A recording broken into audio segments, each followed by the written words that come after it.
All right, let's begin. Welcome everyone back to great D's, great debates, great decisions, and great deciders. It is a great pleasure to be able to see everyone this evening. It's been a little while, so it's good to be back. But before we begin, just want to begin by expressing our hakaras hatov, our deep thanks to our sponsors for the learning of this week. Sponsored by Howard and Diane Shachat in honor and the blessed memory of Howard's father, Tzvi Melech ben Zion Yaakov, and his neshama should have an aliyah, go to the highest points in Gan Eden, and also co-sponsored by Gloria Scarf, just to express her hakaras hatov, her sense of gratitude to the community over the last few years since they've been here, and we love Gloria very, very much, and even though she spends most of her time in Phoenix now, we look forward to when we do have the opportunity to see her. And Gloria, if you listen to this, please know that I mean that sincerely. We left off discussing a great Jewish character, a centurion, a leader par excellence, someone who really changed the face of Jewish halachic Jewish approach, especially in the land of Ashkenaz, and that is Rabbeinu Gershom. Just to give a brief recap before we get to tonight's specific topic at hand, we're just to pick up from where we left off from. So a quick review: Rabbeinu Gershom was born in the year 960. In the year 960, Rabbeinu Gershom was born in Maiz in the northeast of France, and there in around the year 1000, Rabbeinu Gershom he enacted these haramim, these statutes, if you will.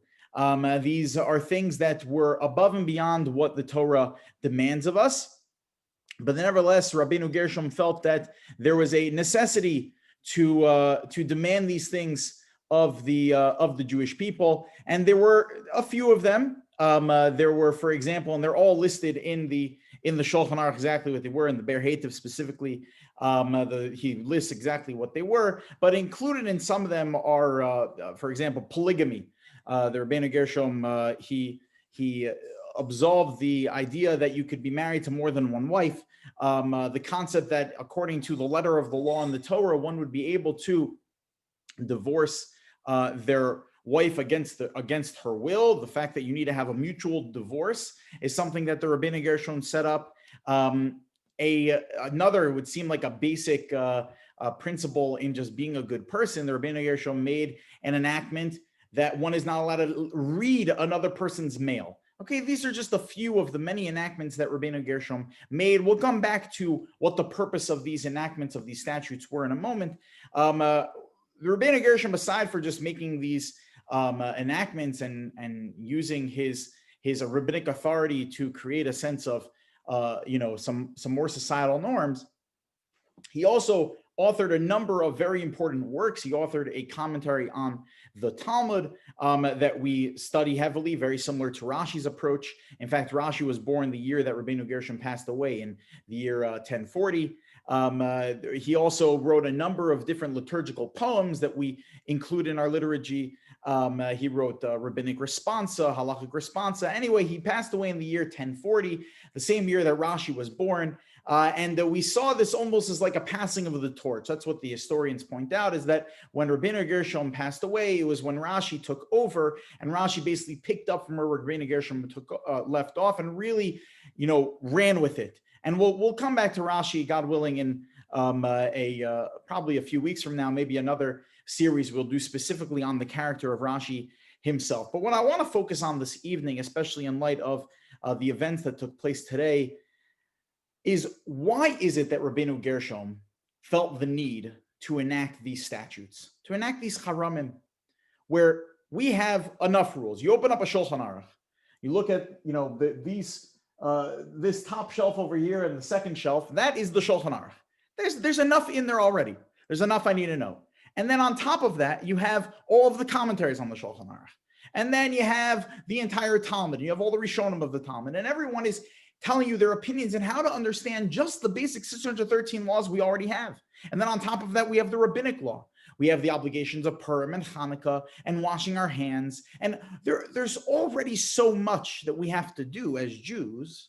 So why do you feel the need to add on more? In fact, the Gra writes that the 613 mitzvot, the 613 commandments are not even the end of the road when it comes to doing the service of God. That the service of God, even the commandments of God, he feels are much more than 613, something in the thousands. All you have to do is just open up a Bible to figure that out. You open up a Tanakh and you start reading. You open up a Shnayos, you start reading, and you know that there's many more than 613 statutes, aside for the rabbinic ones, even biblical ones, many more than 613. Rather, the Gra says that there are 613 categories of mitzvot.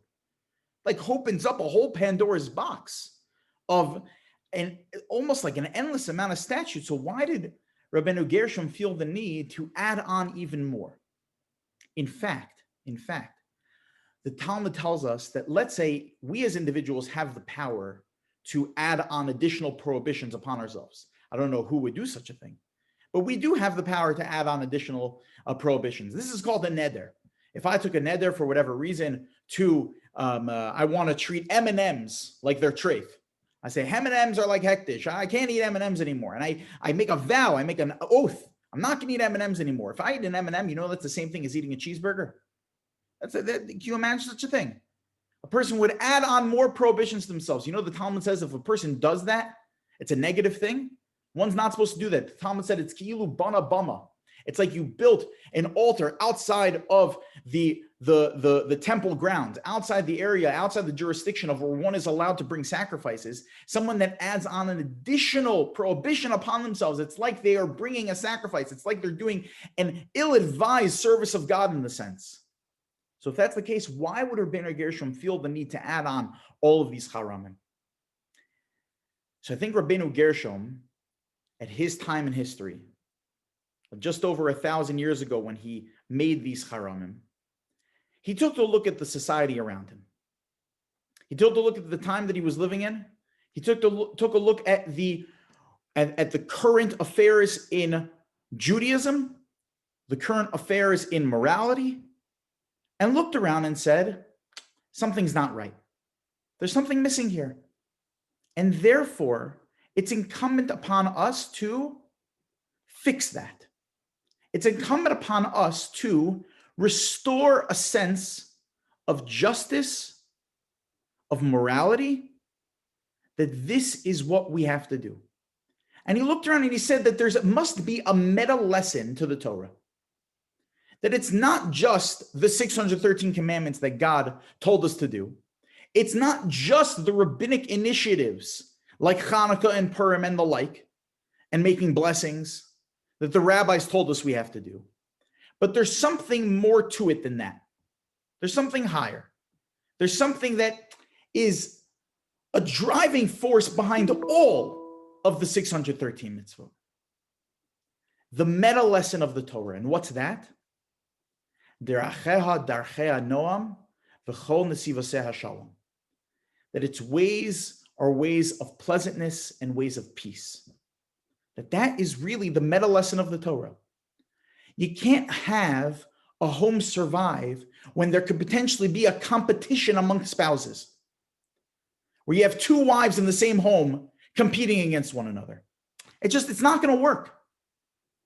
You can't have a society run where you have, before the mailman is dropping off the mail, he starts peeking into the letters and learning about other people. Or you see, as the mail cart is going by in the office, you take a peek and you see what's going on in someone else's life. Society just can't run that way. That it's not within the boundaries of the meta lesson of the Torah, which is deracheha darchei noam. It can't be that there's a couple that decide that they're going to be divorced, but it's not a mutual decision, that it's a one-sided decision.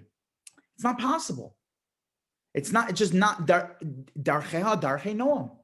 That its ways are pleasantness and peace. Of course, God forbid, if there's a recalcitrant spouse, then that, of course, is not a peaceful way of going about things. Deracheha darchei noam. This is the meta lesson of the Torah, of all 613 mitzvot, of all rabbinic statutes. This is what Rabbeinu Gershom teaches us, and that's why he enacted these additional statutes in order to restore a sense of morality back to society. We find that Hillel teaches this. I'm sure many of us are familiar with the story where there was an individual who wanted to convert to Judaism. So they first go and over to Shammai Hazaken, and they go over the Shammai, and the person says to Shammai, "Teach me the entire Torah standing on one foot."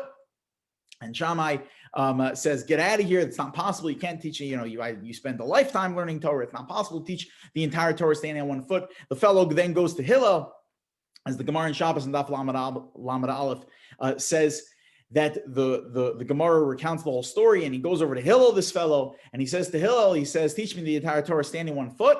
Hillel says to him, "Ma desani alecha," that what would be disdain towards you, whatever something you don't like, don't do it to your friend. Basically, if you don't like it, why would you do it to someone else? Zu hi kol haTorah kula. This is the entire Torah. Summed up the entire Torah in one statement. Don't do to someone else what you don't like. The meta lesson of the Torah. Keep peace. And he continues and he says, V'idach, the rest of the Torah, Perusha hi, is just an exposition. It's an elaboration on this statute of just being a good person. That's it. That's what the entire Torah is. Zil Gemor. Now go learn it. This is what Hillel says. This is what Hillel teaches. This is what Rabbeinu Gershom understood, that there's a meta lesson of the Torah, something above it all, which is just simply being a good person. This, by the way, interesting to note, Rabbeinu Gershom had a nickname. He was referred to as the Ma'or Hagola. He was referred to as the light of the diaspora. And Rabbeinu Gershom understood that this is how you shed light onto the rest of the world, by just simply being a good person. And therefore, he attained this title of being the Ma'or Hagola, being the light onto the entire diaspora. Today's display of obscene immorality was something that was horrifying. It was horrifying to see this happen on the nation's capital. The nation that Rav Moshe Feinstein referred to as the Medina Shal Chesed, the nation of kindness. The fact that when we arrived at these shores, that we were able to have a religious freedom, to then see what happened today in the capital is something that's horrific. It's an absolute travesty, without mincing words. So what's our response? What's the Jewish response? Our response is to exemplify now more than ever Judaism's mission statement, this meta lesson of the Torah. What's our mission statement of a people? What do we try to accomplish? We try to be the Or LaGoyim. We try to be the Ma'or Hagola, like Rabbeinu Gershom. We try to be that light onto the nations. We try to be a light of morality onto the entire world. The Ramban, Rabbeinu Moshe ben Nachman, Nachmanides, perhaps the greatest Jewish philosopher. In fact, many great Jewish leaders have suggested that he was the greatest Jewish philosopher to ever live. He lived from 1194. He was born in Spain, lived a life that really in its entirety was on the path towards Israel. In fact, he passed away in 1270 in the land of Israel. He's buried in the same cemetery as actually my great-grandfather, Zatzal, on Har Hazeitim. The Ramban explains that this is exactly what it even means to be the chosen nation. That we, the Jewish people, are the chosen nation. What makes us so special as the chosen nation? What makes us so special is that we have a responsibility. That we as the chosen nation, we as the Am HaNivchar need to be the Or LaGoyim. That's what defines us as the Am HaNivchar, says the Ramban. It's more than even a mission statement. It's a definition. That is who we are as a people, to be in Or LaGoyim. That is how we accomplish our national mission. Who we are as a people needs to be exemplified that way by the rest of the world. We have a Torah that helps guide us as the Am HaNivchar. We have a Masorah, a tradition that helps guide us to be that light onto the nation. This great tradition helps us mold an understanding of this meta lesson of the Torah, like Rabbeinu Gershom did. That just over 1,000 years ago, Rabbeinu Gershom was able to look at society. He saw this is not fitting in line with the Torah. What is the major picture of the Torah? And now let's just take it one step further. Let's apply it to what's happening in today's day and age. This is what Rabbeinu Gershom did. This is what it means to be the Am HaNivchar, to be the chosen nation. So the question that we have to ask ourselves as individuals, sitting in our homes, sitting all the way over here on the other side of the country, Israel's on the other side of the world. So what do? What's our responsibility? What's our individualized response to, okay, I know that I'm part of a people that is supposed to be this Am HaNivchar, that's supposed to be this chosen nation that is supposed to shed light onto the world. Okay, so now I want to have my part in it. I want to be exemplary in that way.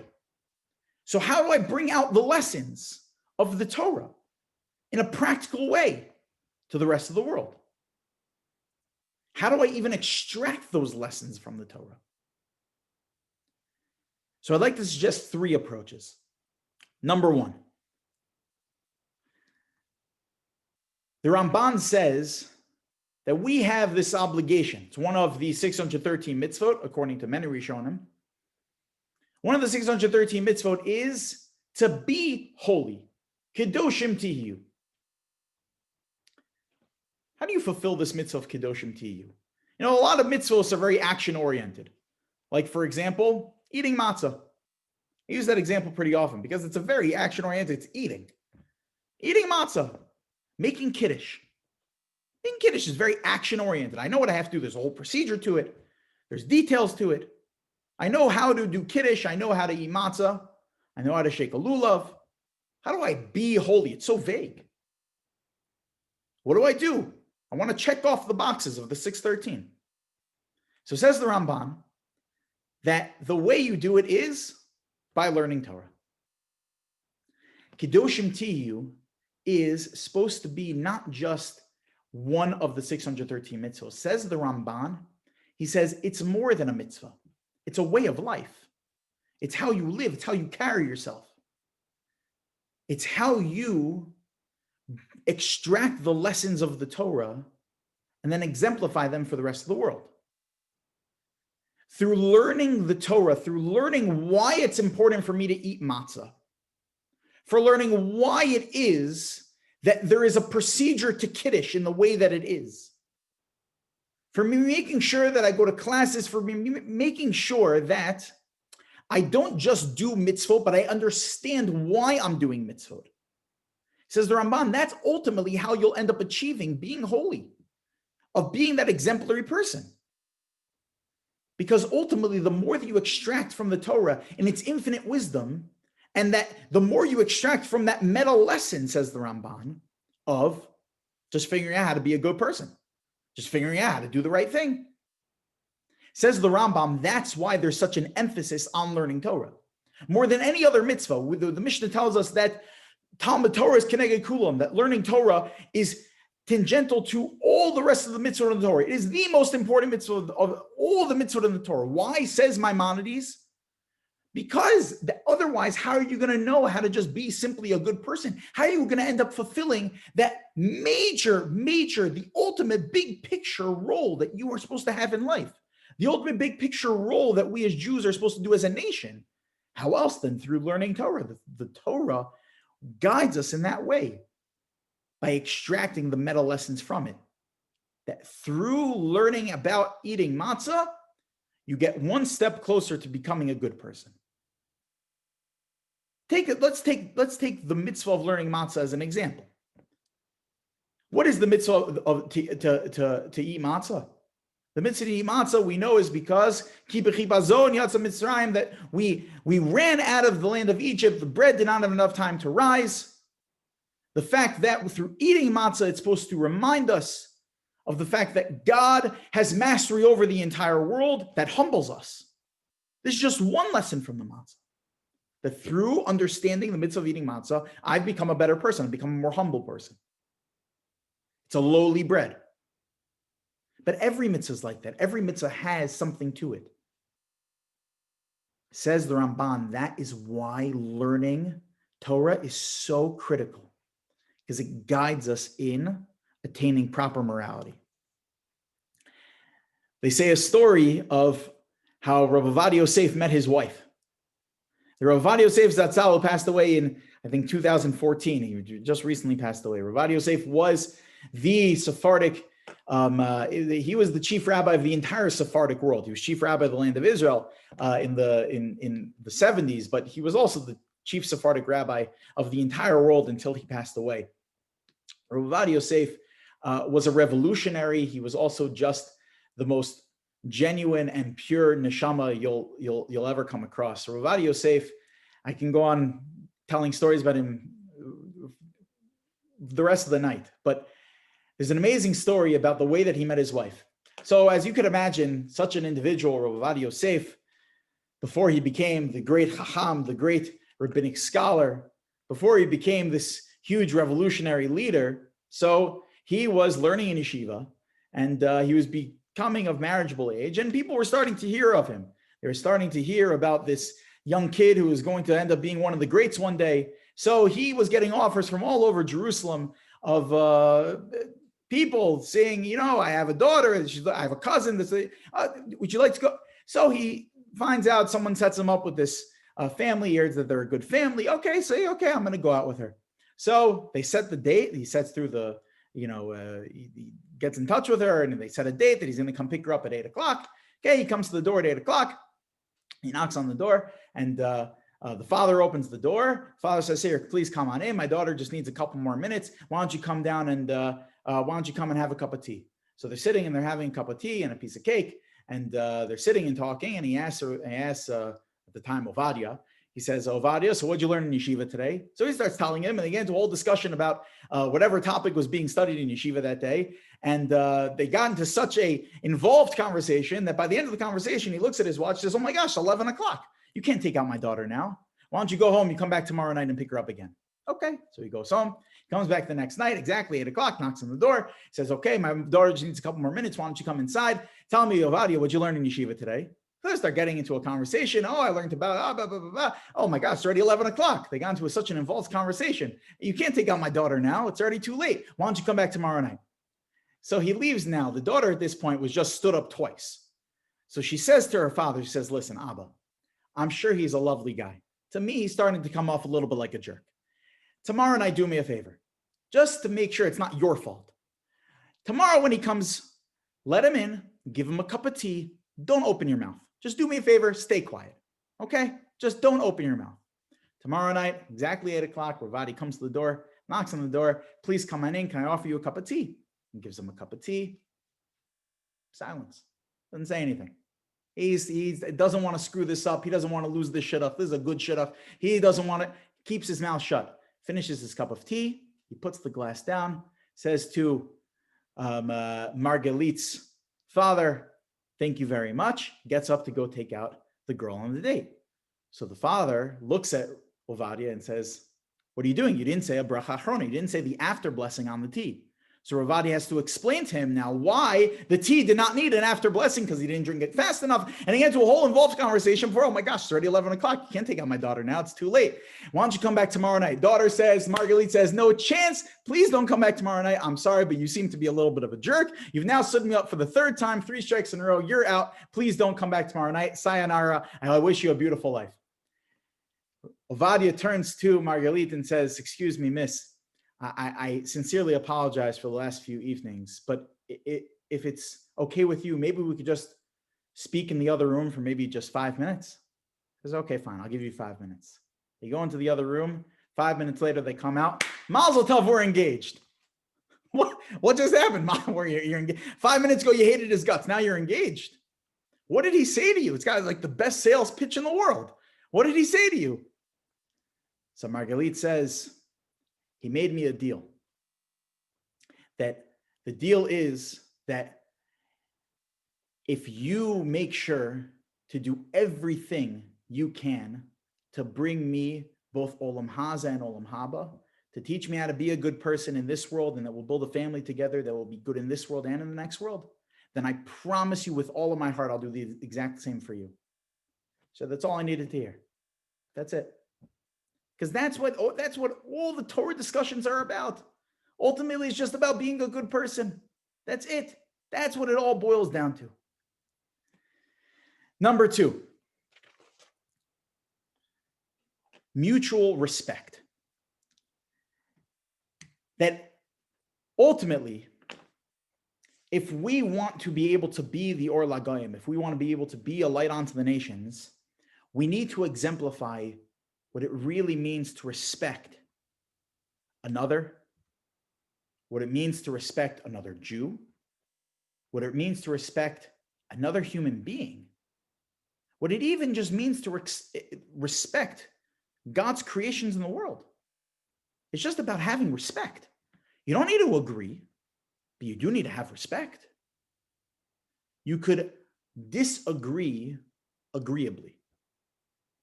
That's the second piece of how to shed light onto the rest of the nations, how we could do our part as individuals, that if we live a life of mutual respect towards other people, even if we don't agree with them, then that is how we can be that exemplary people that the Ramban is saying we are expected to be. Hillel tells us in Pirkei Avos that ultimately the way to bring people close to Torah is by simply having a love, oevis habrios umakarvan the Torah, having the sense of love. Now, it doesn't mean this love, love the people, type of just baseless kind of love. No, it means founded love. It means a mutual respect, says the Medrash Shmuel. It means that if I respect a person, then they'll respect me. And then ultimately they'll bring the Mekarvan the Torah. It doesn't necessarily mean that you're going to bring them closer to observing Torah, but it's going to bring them closer to understanding the importance of living life according to the meta lessons of the Torah. It's going to bring people closer to extracting morality from God's ultimate wisdom by just simply respecting another person, by finding that mutual respect.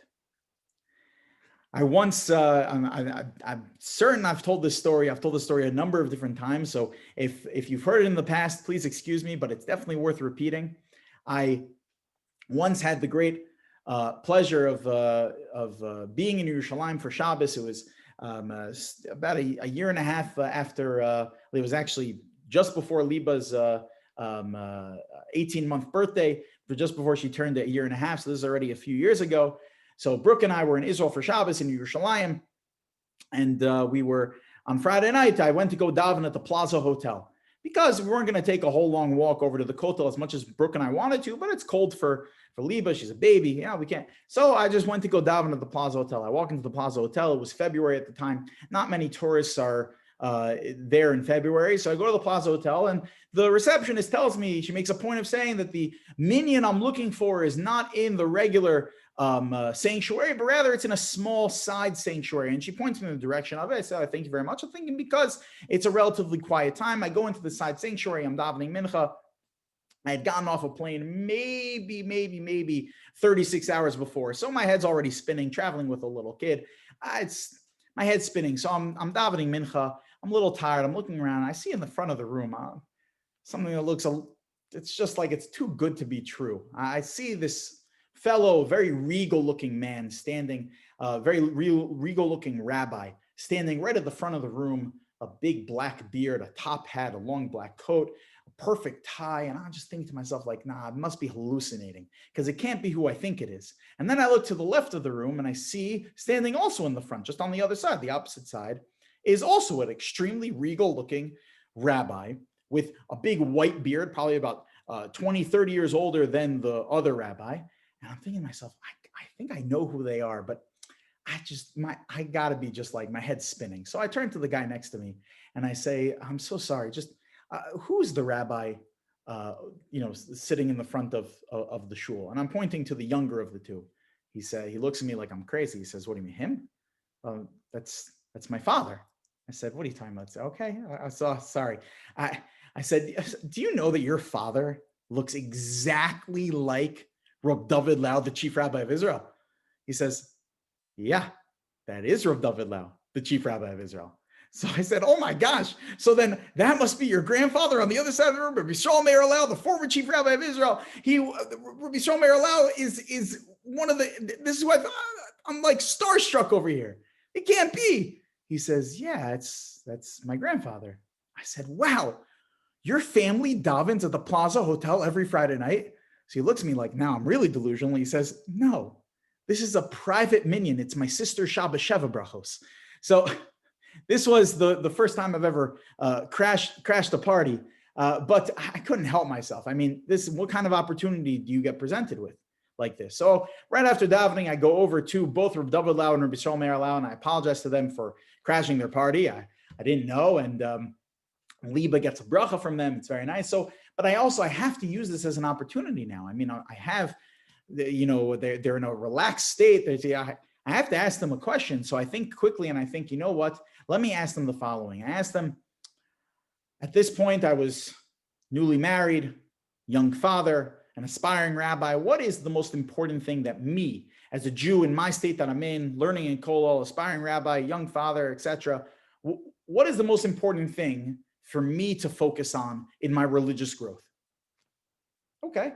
I was thinking of myself as the fellow that stood before Shammai and Hillel. I'm asking for the entire Torah while they're standing on one foot, waiting to go to their daughter and granddaughter's Shabbos Sheva Brachos. But nevertheless, showing me the greatest respect and love, they answered me, and they each gave their perspective. Rabbi Shalom Meir Lau's perspective was exactly what we're describing now. He said to me, you just have to notice everyone Tselem Elokim. You have to notice everyone is made in the image of God. Everyone has something good to provide to the world. You have to just treat people with a mutual respect. If you treat people with respect, you'll bring out the best from them. And then ultimately, Makarv on the Torah, you'll bring them closer to understanding the morality that exudes from the Torah. Number 2, showing mutual respect. Number 3, the importance of law and order and our part to make sure that there is law and order. The Rabbeinu Yonah has an amazing comment on Pirkei Avos. The Rabbeinu Yonah writes the following: B'shlomo shel malchus, that when there's peace in the government, yesh shalom ba'olam, that when there's a government, when there's law and order that is peaceful, so then there's peace all over the world. That when there are proper governments, when there's just governments, that creates peace. Doing our part to be a part of that, of making sure that there is shalom and shalva amongst society, already starting from the government level, is something that is critical. To have law and order is something that's very important. It doesn't even matter what side of the political, this is apolitical. It doesn't matter what side of the political spectrum you find yourself on. It doesn't matter. It's just simply creating a sense of justice. That is how you find shalom in the world. That's how you are able to bring the world one step closer. Us as individuals, as representatives of the Jewish nation, can bring the world one step closer to appreciating the morality of the Torah. You know what the Ramban says? That this was actually the whole purpose for the land of Israel. We go so crazy over the land of Israel, and especially the Ramban. The Ramban makes a comment, he makes probably like 20, 30 comments all over his commentary on the Torah and his other writings. Probably like 100 different comments of the importance of the land of Israel, moving to the land of Israel, living in the land of Israel. Why do we go so crazy? The land of Israel, land of Israel, land of Israel. Why? Why? Says the Ramban, because God designed that there should be one place at the center of the universe that bores from it morality, justice. That it should be a model a model government, a model sense of law and order for the rest of the world. I don't know whether or not Israel always accomplishes this. I'm sure it doesn't because we're not perfect. Mashiach is not here yet. The state of Israel, I think, is a magnificent thing, and it's something that we have to celebrate and something we have to recognize as being incredibly important in our lives. It doesn't necessarily mean that it's perfect. Of course, there's more work for us to do. But this is the whole design of the land of Israel. This is what the Ramban writes. That at the center of the universe should spread out this sense of light. It's like the nucleus for the rest of the universe's morality. Creating a sense of law and order, we as the Jewish people's part in that is something that's absolutely critical. So if I could so boldly say 3 critically important lessons, 3 critically important paths towards yashrus, towards this sense of being upright, of pulling out the meta lesson of the Torah, extracting it and spreading it to the rest of the world. Number 1, just throw yourself into the Torah. The Torah has an infinite amount of wisdom. Through learning about how to properly celebrate Purim, you get another piece to the puzzle that is morality. Through learning the laws of how to properly eat matzah, of how to have a seder, of how to make blessings, that you create a sense of morality. Number 1, learn Torah. Number 2, mutual respect. That to have a society that is run with, we could disagree, but let's be agreeable about the way we disagree. I respect, it's okay. You can have a different opinion than me. But nevertheless, you have Tzelem Elokim. You're created in the image of God. You know, the Talmud tells us that there are certain defining characteristics of a person who's from the Jewish nation. What are these defining characteristics? Says the Talmud in Mesech Sivamos and Davayin Tes. Baishanin Rachmananu Gomli Chasadim. That we are Baishanim. You know what Baishanim means? It means we're reserved. It means that we give people space. It means that we know how to be the last people to speak. It's okay. We don't need to be the first. We don't need to push our opinion onto other people. We'll give people space. We're Baishanim. We're more bashful in that sense. Rachmanim, merciful. The world's a complicated place. People go through tragedies. People go through simchas. It's unclear how to act in certain scenarios. The world's a complicated place. To show mercy towards other people, show that mutual respect. Gomle chasadim. And to look at yourself in that humble kind of way, to know that there's something bigger in the world than you. That you need to put yourself out there for other people. Gomle chasadim. To find this mutual respect amongst each other is something that's absolutely critical. And number 3, the importance of doing our part to make sure that law and order exists. As the Ramban had told us that this was the whole purpose of the land of Israel. And as the Rabbeinu Yonah said, in order to create shalom, peace in the world. That God willing, hopefully, that this is the last time in any of our lifetimes that we'll have to witness egregious acts like we witnessed today. And hopefully, we also will be able to learn from this in order so that we, and hopefully by exemplifying for others as well, can extract the meta lesson of Darchei Noam, of the pleasantness, the yashrus, the uprightness of the Torah, in order to be that light unto the nations. Then ultimately that will be the ultimate source, the ultimate kick for Mashiach to come, God willing. Amen. We'll stop here for now. I'm in no rush. If anyone wants to hang out on, just chat a little bit, I'm happy to hang on for a little bit.